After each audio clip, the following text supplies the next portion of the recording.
ओम शांति। प्रिय आत्माओं, बहनों और भाइयों,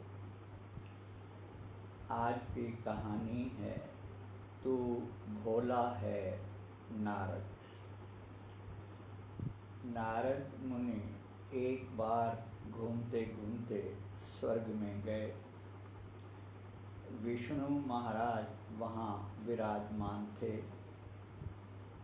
उन्होंने पूछा, सुनाओ मुनिराज, संसार का क्या हाल है। नारद ने कहा, महाराज, मैं तो आपसे पूछने लगा था कि आप कैसे भगवान हैं। दुनिया में हर स्थान पर लोग आपको याद कर रहे हैं। स्थान स्थान पर कीर्तन होते हैं, उपदेश होते हैं, मंदिरों में आपकी पूजा होती है, लोग आपको पुकारते हैं और आप यहाँ निश्चिंतता से बैठे हैं। विष्णु महाराज ने कहा, तू भोला है नारद। लोग मुझे नहीं चाहते, किसी और को चाहते हैं। नारद ने कहा, ये कैसे हो सकता है। मैंने तो देखा है कि वे आपके दर्शनों को बेचैन हैं। एक बार चलकर उन्हें दर्शन दे आइए। विष्णु महाराज ने कहा, नहीं नारद, वे लोग मेरा दर्शन नहीं चाहते, केवल कहने की बात है। ये यदि तुम्हें विश्वास न हो तो कुछ विमान ले जाओ। जो दर्शन करना चाहता है उसे यहाँ ले आओ। मैं स्वर्ग के द्वार पर खड़ा रहूँगा, वे मेरा दर्शन कर सकेंगे। नारद ने कुछ विमान लिए। एक नगर के बाहर उन्हें पृथ्वी पर उतार दिया। नगर में प्रविष्ट हुए। एक स्थान पर गए। विचारने लगे, किसको स्वर्ग चलने और भगवान का दर्शन करने के लिए कहें। सामने से एक सज्जन 45 वर्ष का आता हुआ दृष्टिगोचर हुआ।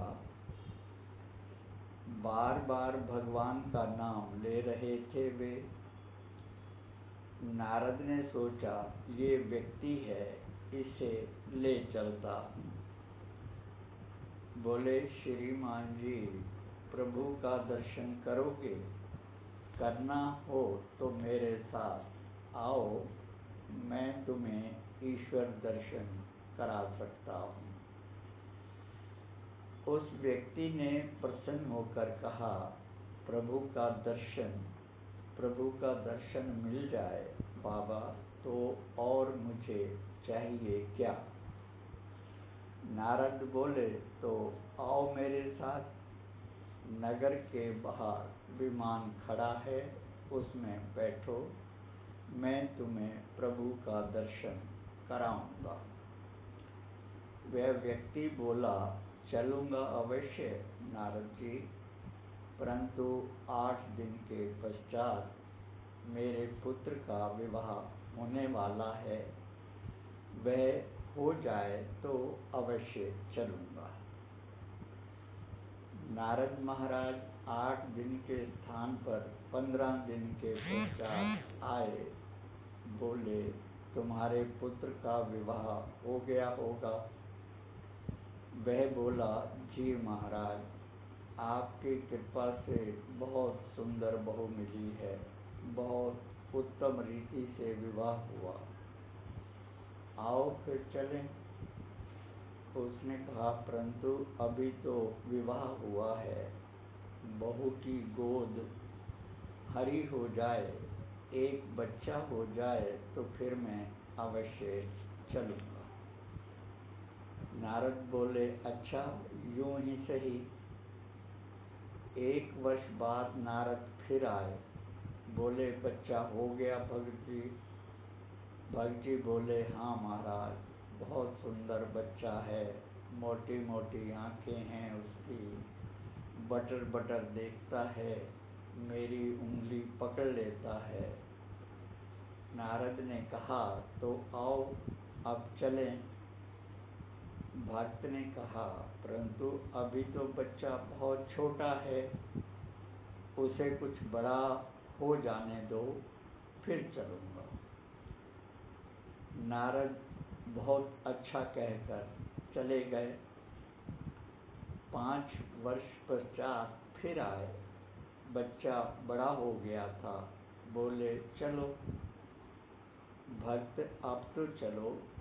भक्त ने कहा, नहीं महाराज, अभी तो केवल 5 वर्ष का है मेरा पुत्र। 5 वर्ष का है मेरा पुत्र, मूर्ख है, उसकी देखभाल नहीं कर सकता। कुछ वर्ष ठहर जाइए, इस बच्चे को बुद्धिमान हो जाने दीजिए। नारद वापस चले गए। 10 वर्ष बाद पुनः आए। बच्चा जवान हो गया था। भक्त बूढ़ा, उसकी कमर टेढ़ी हो गई थी, आंखें बंद लाठी टेक कर चलता था। नारद ने कहा, अब तो चलो, अब तो बहुत विलंब हो गया। बूढ़े भक्त ने चिल्लाकर कहा, क्या तुम बार बार मेरे ही पास क्यों आते हो? इतना बड़ा संसार है, किसी दूसरे को पकड़कर ले जाओ। क्या मैं ही स्वर्ग में जाने के लिए रह गया हूँ? नारद जी की आंखें खुल गई। दुख से बोले, भगवान ठीक कहते थे, उन्हें कोई नहीं चाहता। ये है भक्तों की दशा। संसार व्यापार करता है, भक्ति करना नहीं चाहता। उसको केवल उन वस्तुओं की कामना है जो नष्ट होने वाली हैं। निश्चय ही ये भक्ति नहीं, व्यापार है। सच्चा भक्त। महाराज युधिष्ठिर और उनके भाई अज्ञातवास के दुख भोग रहे थे। जंगलों में मारे मारे फिरते थे। एक दिन द्रौपदी ने युधिष्ठिर से कहा, महाराज, आप इतने बड़े भक्त हैं, ईश्वर में इतनी श्रद्धा रखते हैं, उनसे प्रार्थना क्यों नहीं करते कि इन कष्टों को दूर कर दें?